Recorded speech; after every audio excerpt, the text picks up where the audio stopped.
Dusk settles in slow layers over Brattleboro, Vermont.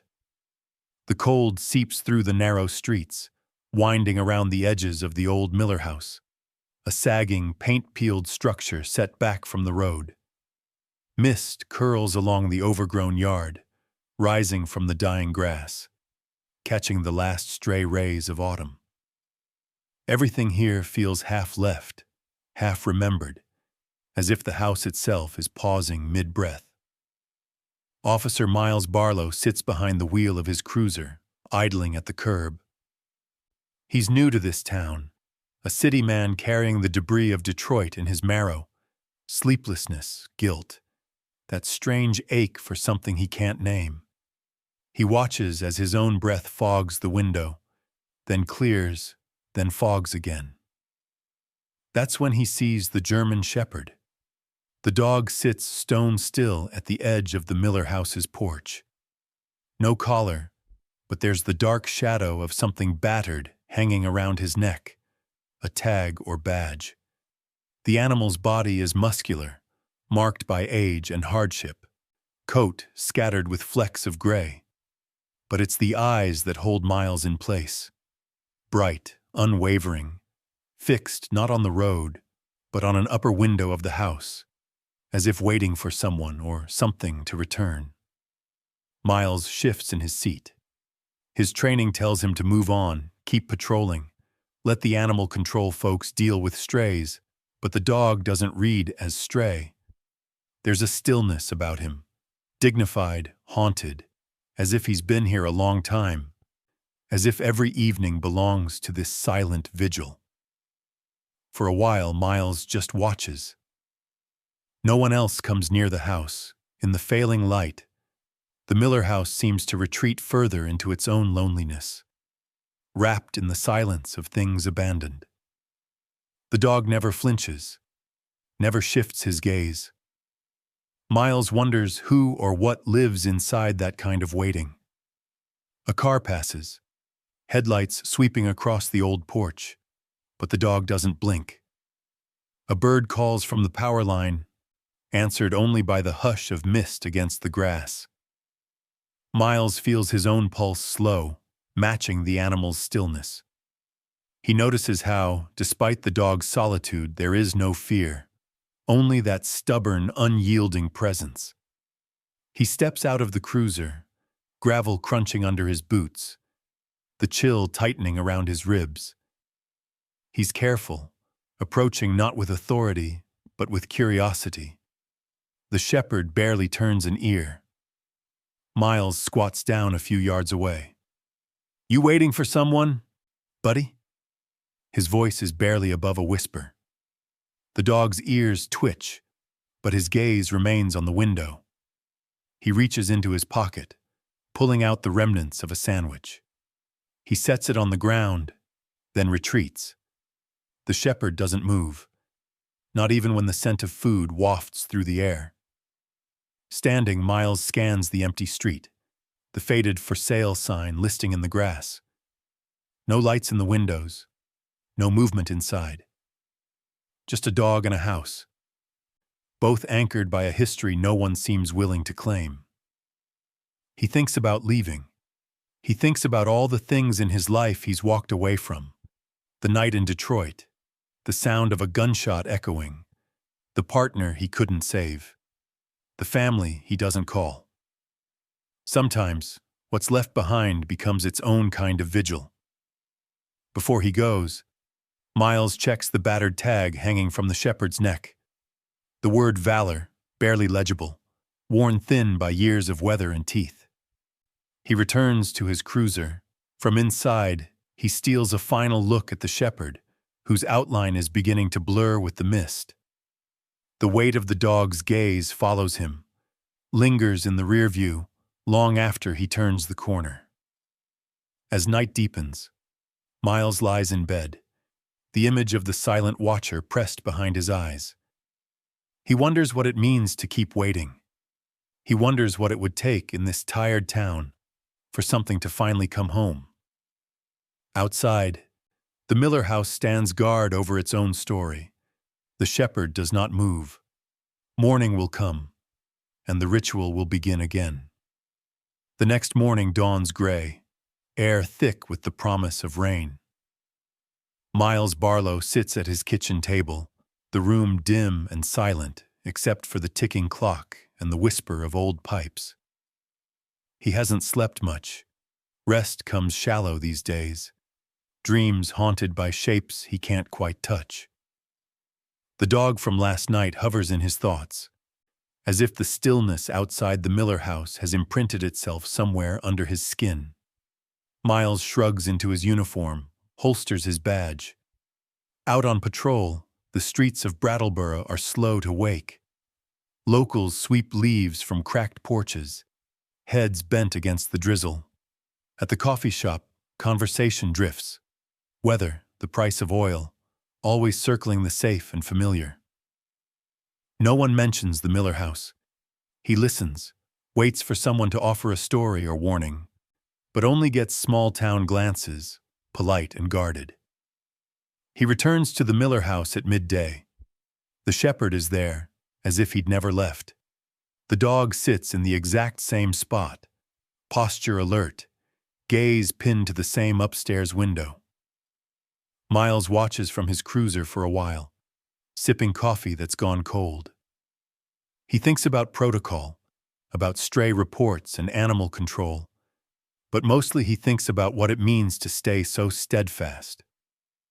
Rain begins to fall, slow at first, then harder, flattening the yellow grass around the porch. The shepherd doesn't move. Water slicks his coat, beads on the battered tag. Miles feels a pull, a responsibility that goes deeper than the badge. He steps out into the rain, crosses the yard, his boots sinking into the soft earth. He kneels a few feet from the shepherd and sets down a bowl of water and a few pieces of jerky. "Don't you get cold out here?" His voice is quiet, gentle. The dog gives no sign he's heard. Hours pass. Miles leaves, returns later with a blanket, but the dog ignores it. Each time Miles tries a little closer. No sudden moves, no commands. He studies the dog's face, the way his eyes never waver from that single point upstairs. There's something in the animal's posture, a patience bordering on sorrow, or maybe faith. In the following days, Miles falls into a rhythm. Mornings begin at the Miller house. He brings scraps, checks the porch, looks for signs the dog has slept or even eaten.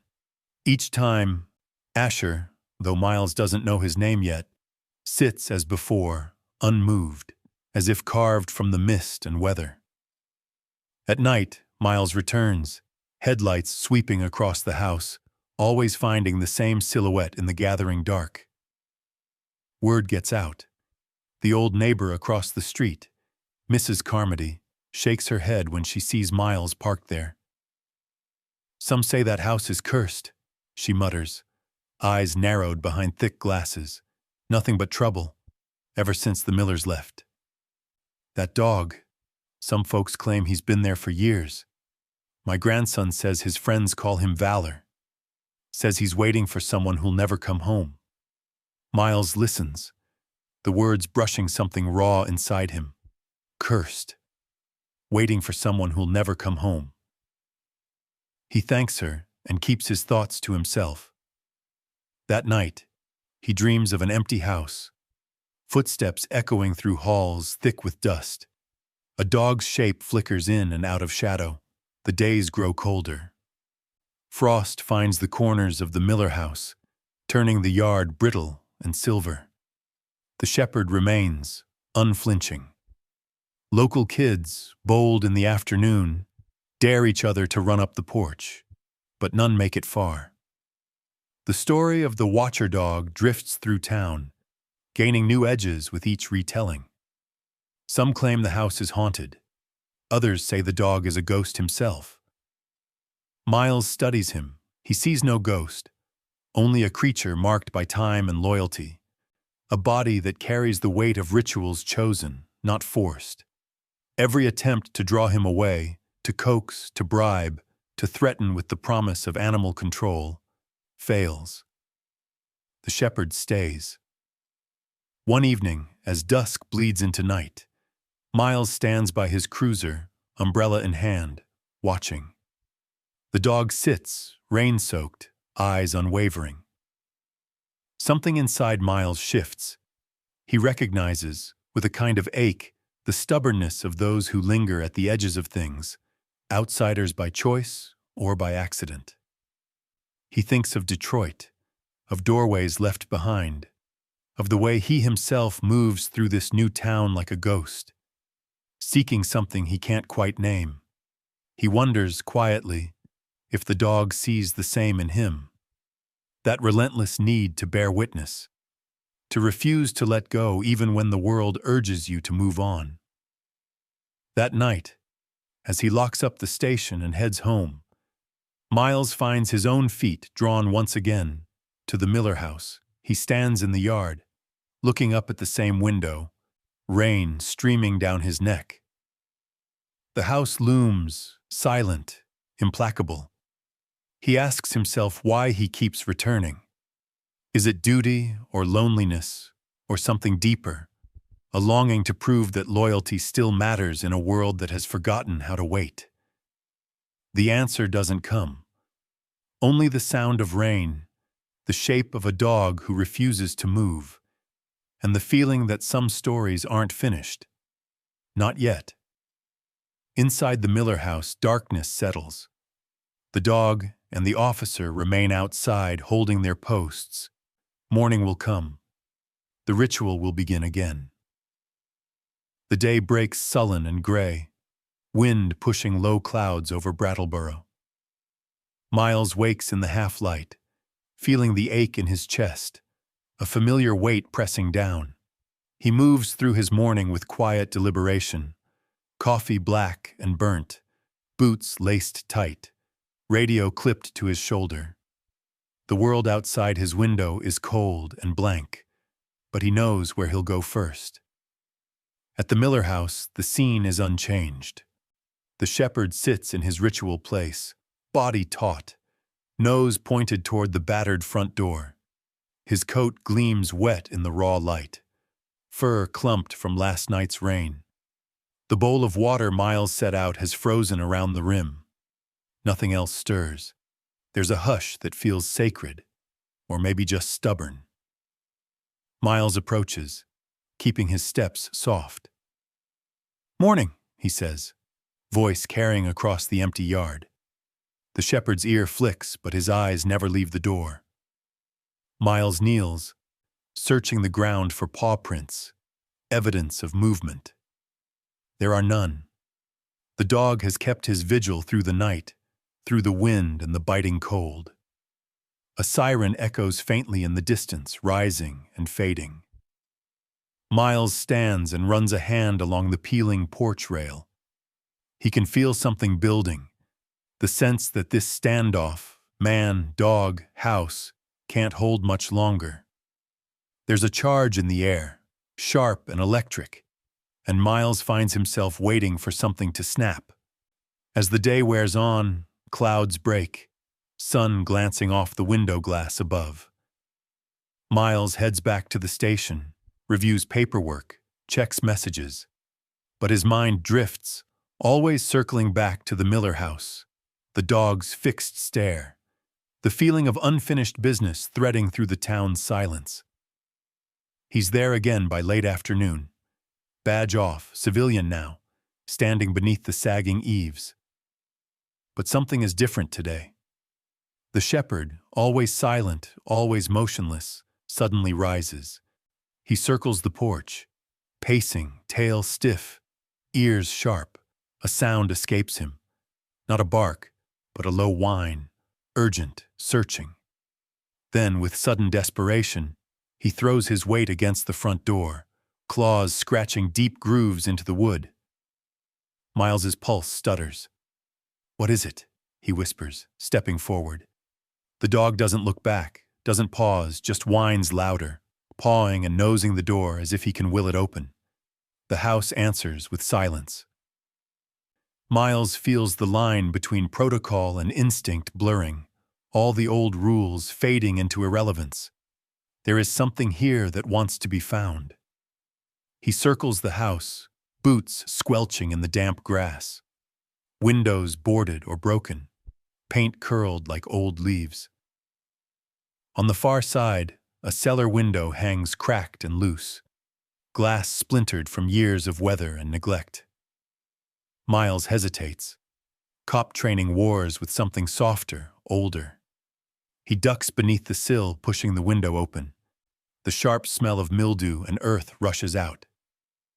He slides inside, boots hitting cold concrete. The house holds its breath, as if aware of the intrusion. The basement is a tomb of forgotten things. Rusted tools, a tricycle, boxes caved in under their own weight. His flashlight sweeps the walls, catching cobwebs and glinting metal.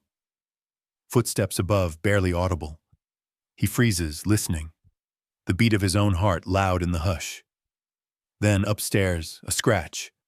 Long, frantic, he moves quickly, finding the narrow staircase ascending in darkness, each step a question. The first floor is suspended in time.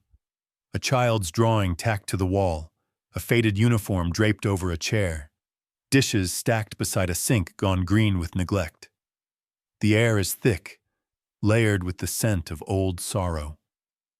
He finds the shepherd by the living room, pawing furiously at a tattered armchair pushed into a corner. "Easy," Miles whispers, though his hands shake. He kneels, brushing aside dust and broken threads. Underneath, wedged tight against the floorboards, is a cracked leather collar, the letters on its tag dulled by age. Valor. Miles's breath catches. His mind reels, carried somewhere else, to the night in Detroit, the call on the radio, the flash of a weapon, the weight of his partner's hand slipping away. For a moment, he's lost in the crosshairs of memory, the sting of unfinished goodbyes, the impossibility of closure. He blinks hard, returning to the present. The Miller house, the shepherd, the collar in his palm. The dog stands close, eyes shining, head bowed. The silence in the room deepens, rich and private. Miles reads the name again. Valor. There is something ancient in this moment, a transmission of grief and loyalty, of waiting unbroken by years or loss. Miles closes his fingers around the collar, feeling the pulse of history, lives lived, promises kept, love that refused to move on. Outside, night gathers. In the attic, wind sighs through the rafters, stirring dust that has lain undisturbed for decades. Miles rises slowly, tucking the collar into his jacket. He glances at the shepherd, Asher, though the name is still a secret between them.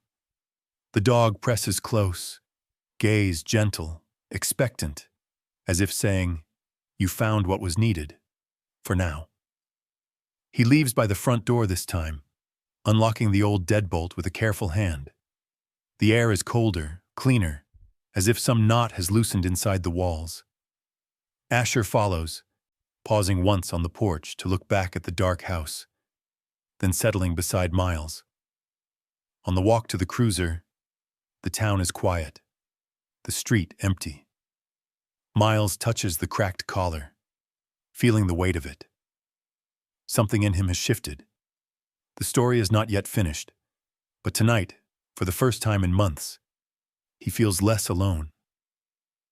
They drive off together, two watchers bound by the same quiet promise, to see the waiting through, no matter how long it takes. The cracked collar lies on Miles's kitchen table, haloed by the faint yellow glow of the lamp. Outside, the Vermont night pushes against the windows, thick with fog. The room smells of coffee gone cold, and the sharp, wet musk of dog. Asher rests by the door, head curled over his paws, chest rising and falling in rhythm with the hush of the apartment. Miles sits motionless, elbow on the table, thumb running along the faded letters, VALOR, worn smooth by years, perhaps decades, of devotion. It feels like an artifact, something that's traveled across time to find its way into his hands. The weight of it pulls him inward, dredging up things he's tried to bury beneath uniform and routine. Sleep is far off. Instead, memory stirs. The house in Detroit, the night after the shooting, lights out, his mother's voice crackling through the phone, trying to patch holes with silence. The look in his partner's eyes before everything changed. The gun, the alley, the sense that some debts can't be paid with apologies. He turns the collar over, feeling the rough underside, the metal tag cold against his palm. Asher lifts his head, watching, his eyes reflecting lamplight. The dog makes no sound, offers no comfort. But Miles senses a kind of solidarity, a witness to this private reckoning. They are both shaped by unfinished business, their lives a knot of longing and regret. In the days that follow, Miles finds himself drawn into the gravity of the Miller house, the collar, and the ghosted memories stitched into Brattleboro's soil. He starts digging, at first with idle curiosity, then with a growing urgency. He spends long evenings at the library, combing old newspaper clippings and city records, piecing together a history that's gone half missing in the telling. He learns about Amelia Miller, the daughter who grew up in the old house, who waited at the window through 2 wars for her fiancé, Daniel, to come home. A story so old that most folks only know the rumors. Amelia lighting a candle every night. Daniel's name still etched on a stone in France. The town quietly pitying the family left behind. There's a photograph in one archive. Amelia in a white dress, standing beside a proud German shepherd. Both of them staring down the camera with a kind of fierce, quiet loyalty. The dog's name was Valor. The records say he was a gift from Daniel before shipping out to Europe, a promise made flesh and fur. After the war, Valor waited by the window and then the porch, even after Amelia's parents passed and she herself was rarely seen outside. Neighbors say the dog would not leave, not even when the house emptied, not even when the world forgot. Miles sits late at night with these fragments, the weight of other people's waiting folding into his own. Sometimes he dreams in black and white, Asher at the foot of the Miller house steps, a young woman's silhouette in the window, the memory of a soldier's boots echoing up the walk. Sometimes he wakes breathless, caught between past and present, the dog's gaze pressing him to remember what matters. He studies Asher, sees the way he hovers near the collar, nostrils flaring as if scenting something only he understands. He notices how the dog moves in the apartment. Slow, deliberate, lingering by the door, always angling for a view of the dark outside. There's a restlessness beneath the dog's calm, a sense that, like Miles, he's waiting for a sign, for permission to let go. One night, Miles finds himself talking softly to Asher, voice low enough not to disturb the hush. "Is that why you're here? Did you lose someone too? Or are you just another ghost in this town?" The dog doesn't answer. There's no need. The questions hang in the space between them, neither looking for answers nor afraid of the silence. Miles reads more. The final note in Amelia's file is a letter, never mailed. The writing is neat, hopeful at first, then wavering. She promises Daniel that Valor will keep the house ready, that the lights will stay on, that there will always be someone waiting. The last line reads, "I believe some part of you will come home, and Valor will be the first to know." The truth presses in. This isn't just a dog and a house, but a vessel for old promises, for all the unfinished stories people carry, hoping one day they'll be seen and understood. It's past midnight when Miles lets Asher out into the yard. The dog moves with purpose, circling the fence line, pausing by the street, as if listening for someone's footsteps in the dark. Miles stands in the doorway, arms crossed against the chill, the collar heavy in his pocket. He feels it. How places remember, how animals remember, how sometimes the only way to heal is to hold vigil until something shifts. He wonders if he has the patience, the courage to stay with the ache. He wonders if this dog, with his battered tag and unyielding watch, is trying to teach him that there's grace in unfinished business. Inside, the lamp burns on. Outside, Asher returns to the porch, sitting quietly, eyes fixed on the empty window. Miles lingers in the doorway, uncertain and quietly changed, knowing that tomorrow the ritual will begin again. Somewhere deep in the bones of the Miller house, echoes of old grief settle. But in the hush, there is a hint of promise, soft, unresolved, but waiting. The next morning, the world outside Miles's apartment is brittle and blue, sun caught in the ice on mailboxes and telephone wires. The town stirs slow and uncertain, its rhythms muffled by frost. Miles wakes to the hush, a rare calm beneath his ribs, Asher curled by the heater, nose twitching as if dreaming of distant thunder. He carries the old collar in his pocket as he moves through his morning. He keeps touching it, running his thumb over the word valor until it leaves a ghost of warmth on his skin. The memory of Amelia's letter lingers, the final stubborn hope scribbled into history. Someone will always be waiting, a promise kept in fur and bone. By midday, Miles finds himself standing outside the Miller house, keys in his hand. The house is hunched and silent, its shadow long on the lawn. Asher stands beside him, body tensed not in fear, but anticipation, as if he's been waiting for this opening for years. Miles unlocks the door, the old wood sighing open. Dust drifts in shafts of light, floating down from the high ceiling like sleep that will not settle. The air is still, thick with the scent of paper and pine needles tracked in by wind. He steps inside, boots creaking on warped boards. Asher moves ahead, every step measured, head low, tail stiff. The house feels different today, less hostile, more like a place that's been holding its breath for too long. Miles senses a quiet expectancy, as if the walls themselves are listening. Asher leads him straight to the staircase, claws ticking against the wood. He pauses at the foot, then bounds up, disappearing into the darkness above. Miles follows, feeling his own heart stumble, the past and present twisting together in the narrow stairwell. The attic is cramped, air sharp with the cold. Light sneaks through a gap in the shingles, splashing across old trunks and moth-eaten boxes.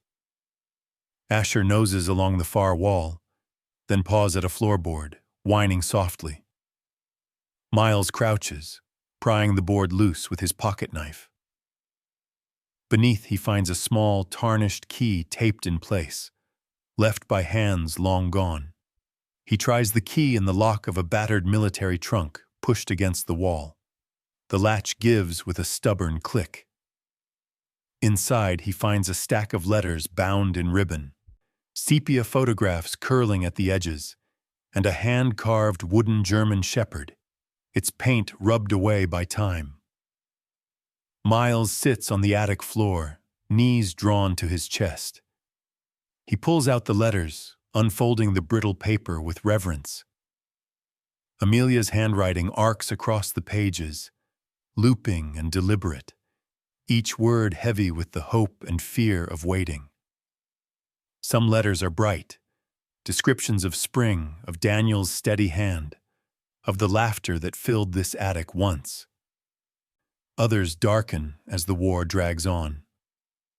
No word yet, but Valor sits at the door every evening, tail thumping when the wind rattles the gate. Sometimes I think he senses you coming home before I do. He reads on, the story bleeding into heartbreak. The final letter is shaky, words pressed so hard the paper nearly tears. If you never come back, I want you to know Valor kept watch, even when my own hope ran thin. He is still waiting. I suppose some part of me is too. Miles sets the letter aside, breathing shallow, the attic dust stinging his eyes. He studies the little wooden dog, palm-sized, worn smooth from years of handling. He holds it up to Asher, who sniffs at it gently, then settles beside Miles, body pressed warm against his thigh. In the quiet, Miles feels the story settle in him. Amelia's ache, Valor's silent guard, the echo that carries forward in Asher's relentless watch.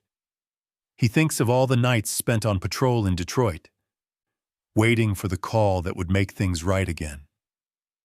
He thinks of how he ran, how he hid from memory, and how the waiting followed him anyway. There is a sense, suddenly, that this isn't only about the Millers, the attic, the letters, even the dog. All of it is a record of unfinished longing, of promises that refuse to die, even when there's no one left to remember. Miles wonders how many others have carried this weight.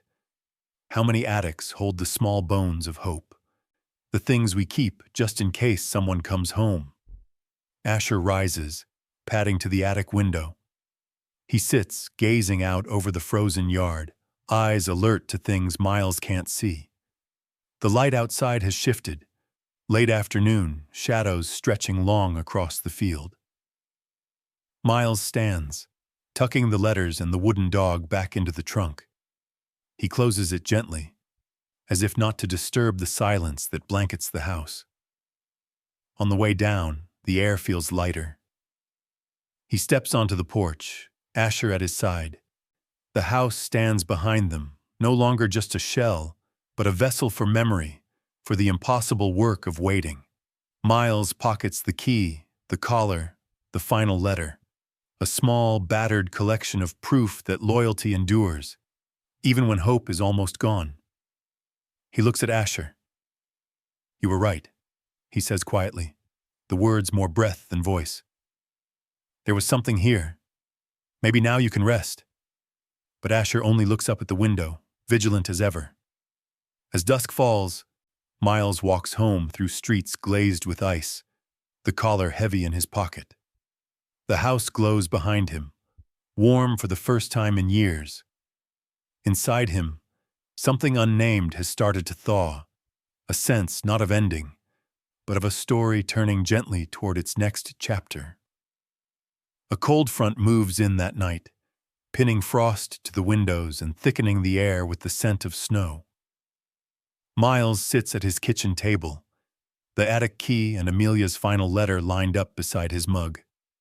Asher sleeps fitfully, paws twitching, sometimes whimpering in a voice only the dark understands. The house, the dog, the attic, they circle in Miles's thoughts like crows in winter, refusing to scatter. Miles knows the Miller house's time is running short. The town wants to let it go, to clear the lot and forget the tangled history it harbors. He hears rumors at the station, auction paperwork moving, a demolition crew waiting for the first thaw. It's a deadline pressing in, sharp and real, and it leaves him uneasy, restless in his own skin. But the story isn't done. He can feel it, the way a coming storm lingers before the first crack of thunder. He spends his spare hours at the public records office, piecing together the Miller line, wills, property deeds, faded obituaries, and the winding path of family that left the house behind. He finds the name Ethan Miller, Amelia's great-nephew, a tech executive in Boston. The last notation in the file is recent. Ethan's mother passed away. Her funeral just last spring. After that, a note in shaky script. Asher missing. A jolt of recognition. Miles studies the photograph clipped to the file, A younger Asher, bright-eyed, fur not yet marked by gray, standing at Ethan's side. In the image, both seem just a little lost, caught in that space between holding on and letting go. At the same time, Asher's behavior shifts. He paces the apartment, circling the door, eyes pleading. At night, he stands by Miles's bed, body tense, tail down, waiting for some unspoken permission. When Miles tries to settle him, the dog pulls toward the front door, insistent, as if drawn by the gravity of unfinished business. Unable to sleep, Miles finds himself outside, drawn through the silent streets to the Miller house. The air bites at his skin, but Asher is tireless, leading the way, not with exuberance but with a strange urgency, each step measured, full of longing. The porch is dusted with snow, boards brittle underfoot. Asher takes his place, staring at the dark window, chest heaving with something Miles can't name. The ritual is more desperate now, a scraping, a soft howl rising in the hush, as if the dog knows the story will soon be buried for good. Miles kneels beside him, voice rough with fatigue. "What do you want me to see?" The night offers no answer. Still, he waits, feeling the old ache settle deeper. The ache of unfinished stories, of families scattered by war and time, of men and dogs bound by the promise that someone will always return. Back home, Miles emails Ethan Miller. The message is plain and direct. "Your family's house in Brattleboro is about to be sold. I found your dog. He's alive, but he won't leave the house. I think there's something here you should see." He doesn't expect an answer, but he sends it anyway, hope moving quietly beneath the words. Days pass, the clock ticking louder in Miles's mind. The Miller house grows colder, its walls aching under the weight of waiting. Each night, Asher drags Miles back to the porch, their breaths billowing in the icy dark, hearts beating with the same uneasy question. Can you finish what others left undone?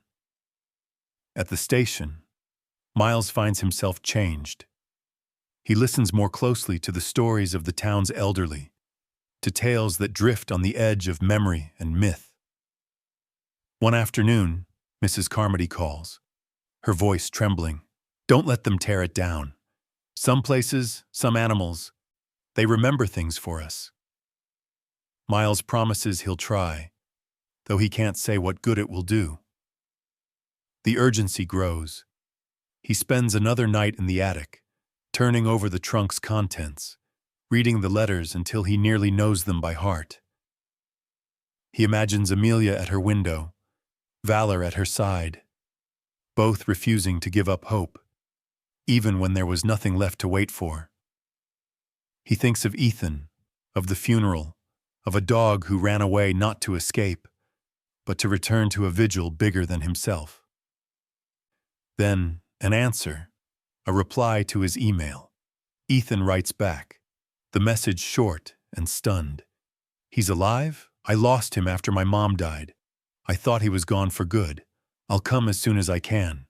Relief and anxiety twist together in Miles's chest. He watches Asher that night, the dog's restlessness calmed for the first time in days. There's a feeling in the room, a threshold, the sense that something hidden is about to step into the light. But the clock keeps ticking, and the world outside holds its breath. The house waits, and the story is still not done. The next morning, Miles stands with Asher on the porch as the first flakes of a new snow fall. The world is quiet, cold, expectant. Miles knows now that the waiting was never just the dog's burden, or Amelia's or Valor's, but everyone's. The work of honoring what remains unfinished, of giving it one more chance to be seen. He looks at Asher, a promise in his voice. "We're not done yet. We're almost there." Asher's ears perk, gaze lifting to the window, to the place where hope still lingers, waiting to be called home. The day Ethan is set to arrive, the sky hangs low and bright, clouds thin as old lace drifting across the Vermont hills. Miles stands outside the Miller house, hands shoved deep in his pockets, boots sunk in the half-frozen earth. He feels the tension of waiting curl inside him, old habits of bracing for disappointment, of expecting the world to let things slip away before they have the chance to be mended. Asher is beside him, tail down but alert, eyes always on the road. The house looms behind them, quieter now, its secrets ready to breathe in new air. A car finally pulls into the drive, gravel crunching beneath fresh tires. Ethan steps out, city-tired, collar up against the cold, carrying the careful wariness of someone who's seen too many losses stack up in too short a time. For a moment, he just stands by the car, arms crossed, gaze sweeping the house as if sifting memory from myth. Asher lifts his head. He hesitates, just a breath, and then, without drama, pads across the yard. Ethan drops to his knees, arms open, tears gathering in the cold, unshed but shining. The reunion is silent, marked only by the sound of Ethan's hands moving through Asher's fur, the dog's body pressed close as if no time has passed at all. Miles watches from a distance, heart aching with something like relief and envy. He knows what it's like to have something lost return to you, a feeling so rare and trembling, you barely know how to hold it. When Ethan stands, he's different, softer, cracked open by gratitude. "I thought he was gone," he says, voice rough. "He left after my mom's funeral. I thought I'd failed him." Miles nods, quiet. "He came here, never left. I think he's been waiting for you, but for something else too." He leads Ethan into the Miller house, the old wood groaning under their steps. Inside, the place is heavy with memory, dust motes spinning in shafts of winter light, the sharp scent of cold and old paper. Miles guides him to the attic, where the trunk waits, still unlocked. He kneels, opening it carefully, and shows Ethan the letters, the photographs, the carved wooden dog. Ethan runs his hand over Amelia's handwriting, his thumb trembling as he reads. He lingers over the pictures, the soldier, the young woman, the proud German shepherd who started it all. "I never knew any of this," Ethan murmurs. "No one ever talked about them. My mom, she hated this house, said it was haunted by people who waited too long for things that never came back." Miles shrugs, gentle. "Sometimes places remember better than we do. Sometimes dogs, too." Asher sits by the trunk, head high, body calm in a way Miles hasn't seen before. The old collar, Valor's, gleams faintly in the dim light, the word a bridge between all the stories that have woven together in this attic. There's a hush, then Ethan's face shifts, surprise, then understanding, as if some invisible line has finally been drawn between the past and present. "He came here because he had to finish something," Ethan says, the words falling softly into the dust.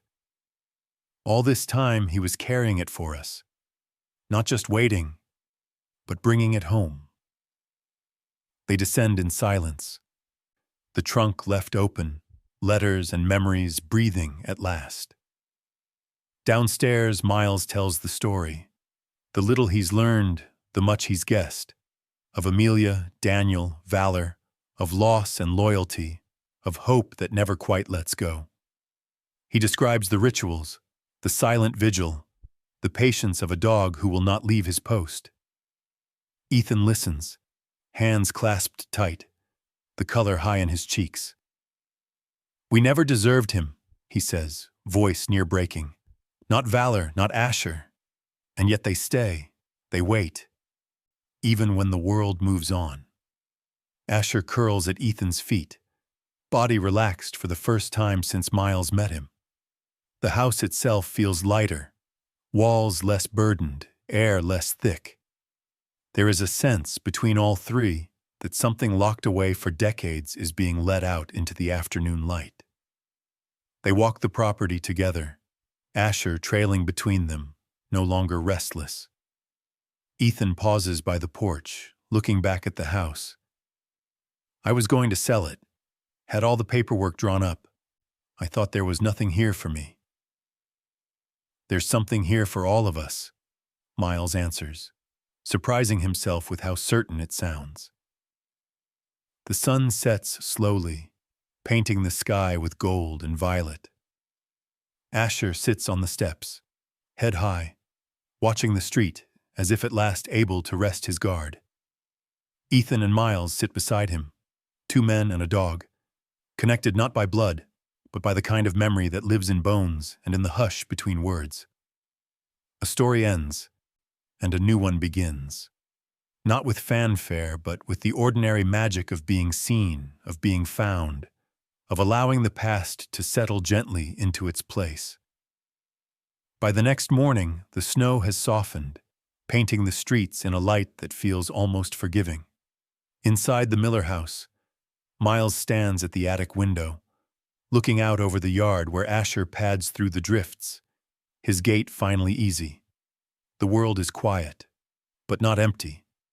The house holds warmth it hasn't known in years, footsteps echoing with new purpose, voices breaking the silence, the scent of strong coffee floating up the stairwell.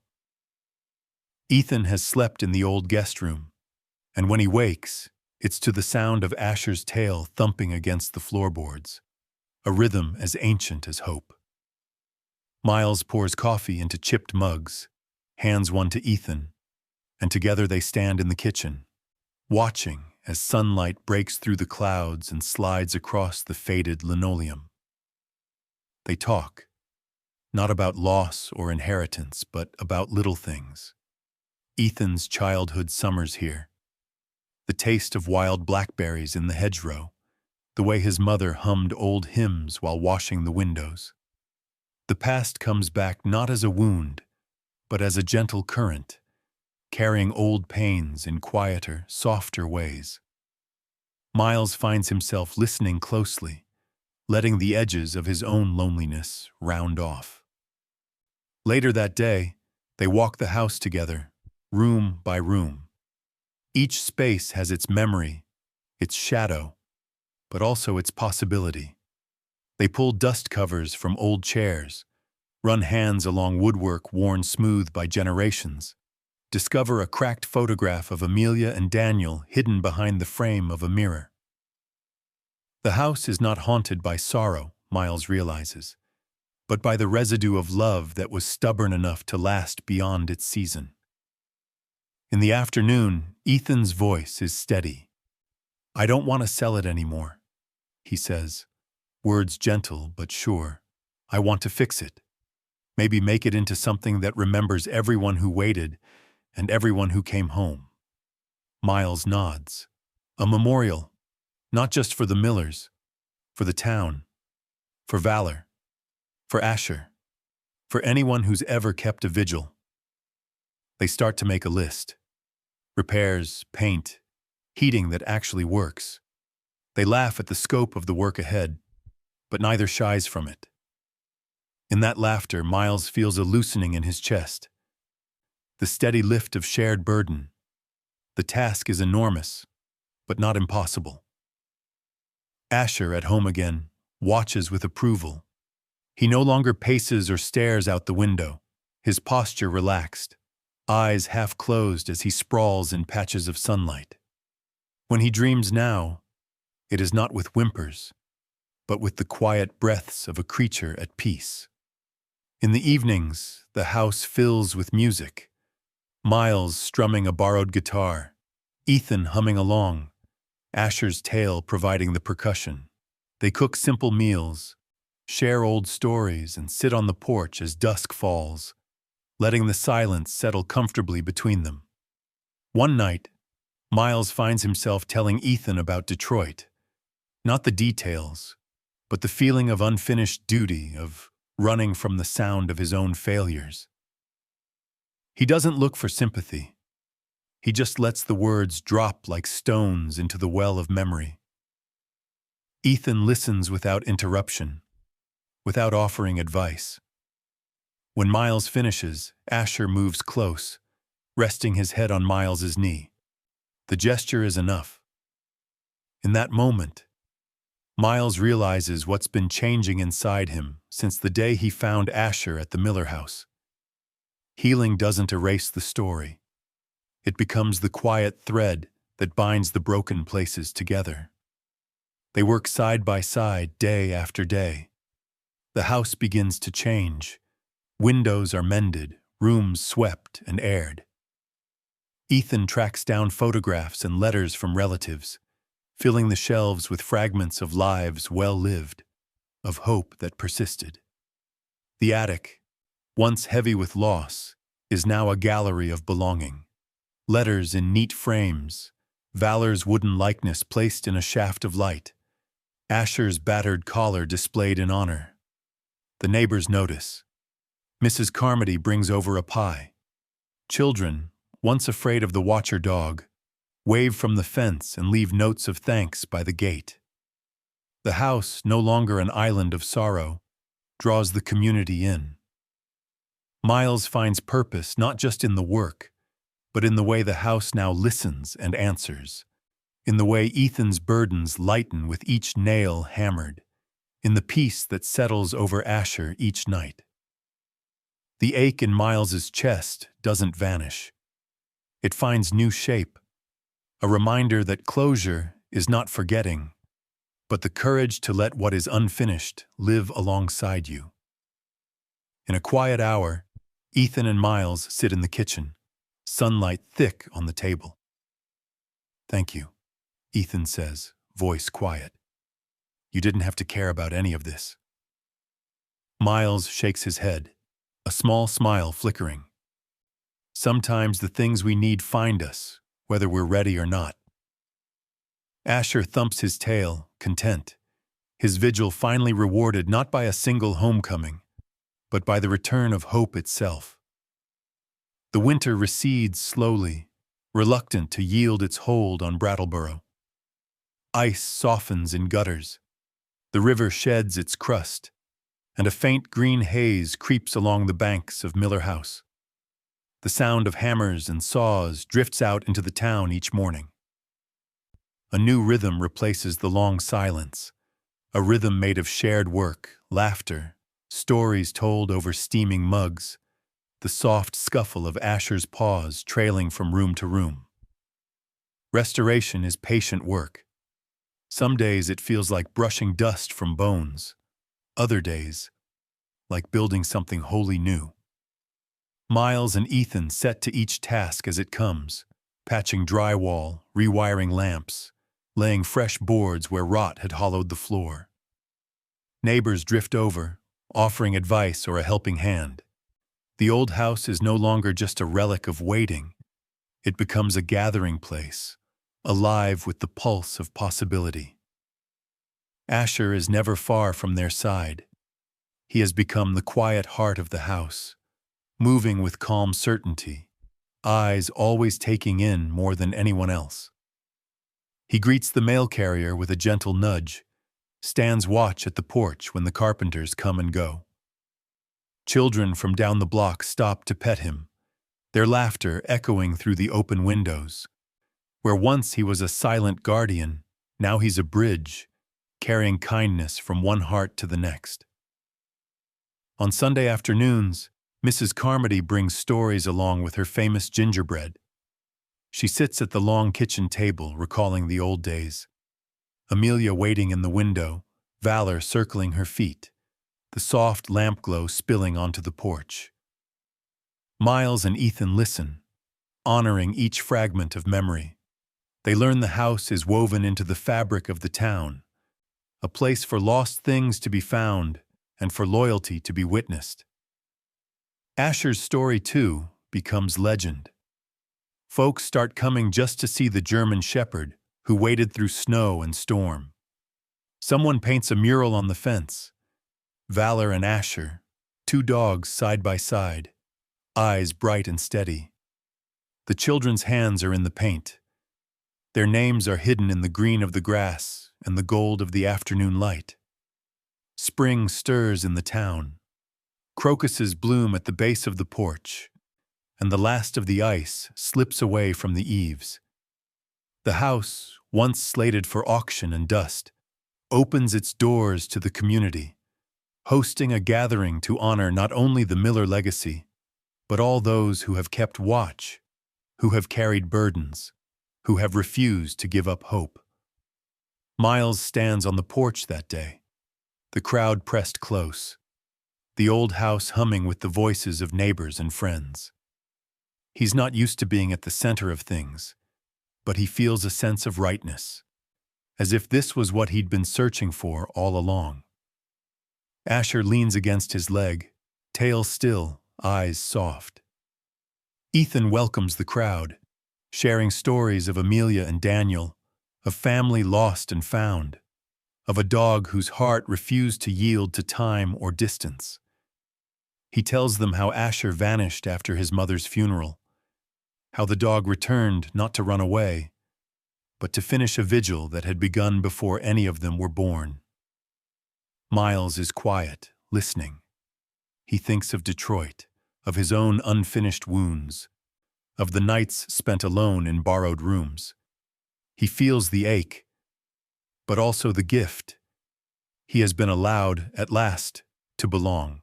The town has claimed him not as an outsider, but as part of something larger, something woven from the grief and kindness of so many hands.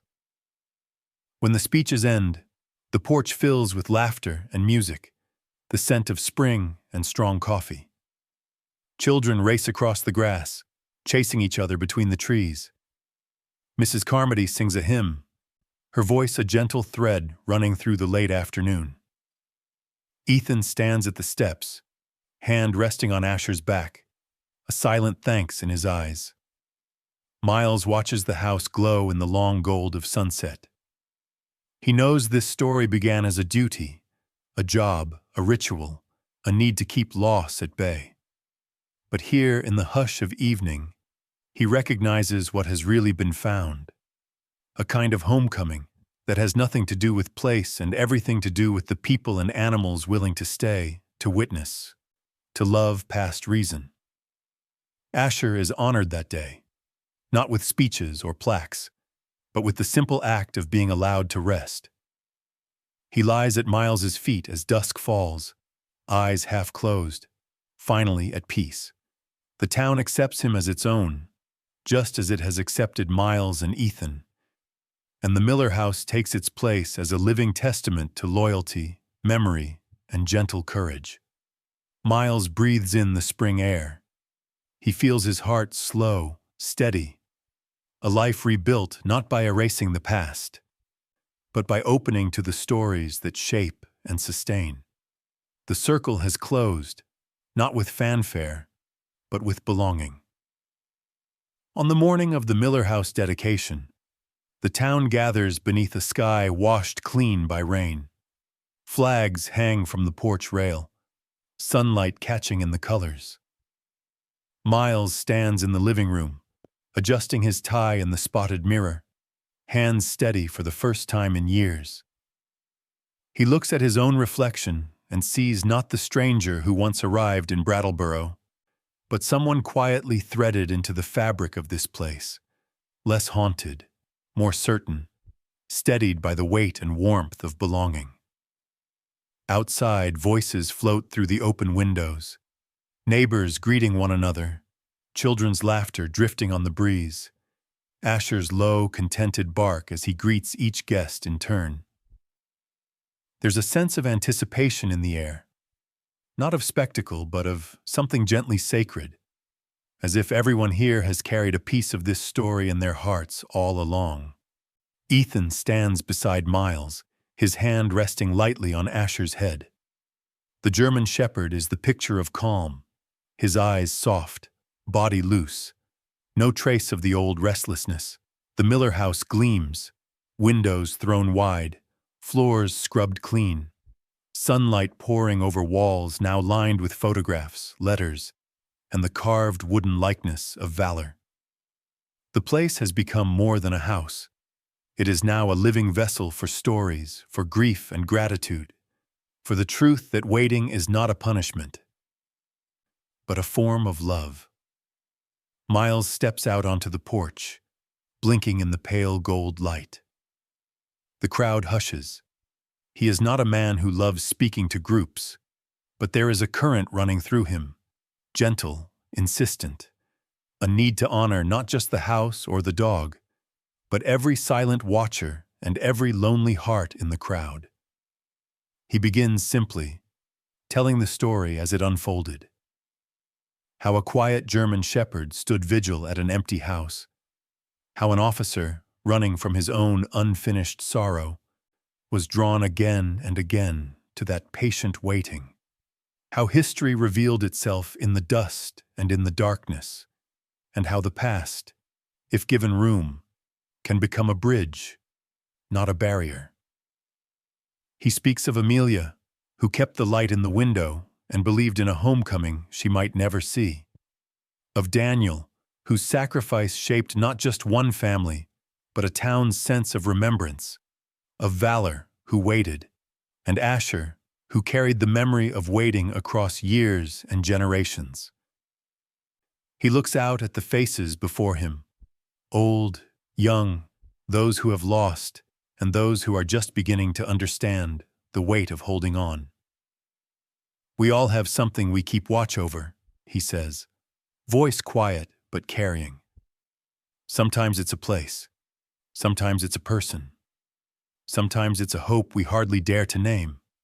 And sometimes, like Asher, we do not let go, not because we're stuck, but because the waiting itself is our act of love. He pauses, hands loose at his sides. If this story moved you, I hope you'll carry it with you.